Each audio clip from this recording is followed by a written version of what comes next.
Presiden Ukraina Volodymyr Zelensky nekat meminta rakyatnya bertahan meskipun serangan Rusia secara bertubi-tubi menghantam sejumlah wilayah Ukraina.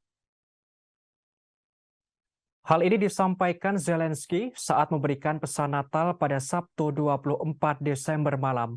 Ia meyakinkan kemerdekaan memiliki harga yang tinggi.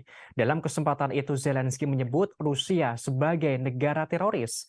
Kepala negara Ukraina menuding tentara Moskwa telah melakukan pembunuhan demi intimidasi dan kesenangan.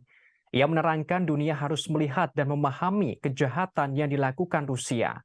Sebagaimana diketahui, belakangan ini Rusia meluncurkan rentetan serangan rudal dan drone, terutama menargetkan sejumlah fasilitas energi Ukraina. Hal ini mengakibatkan akses warga ke aliran listrik, pemanas, dan air terputus.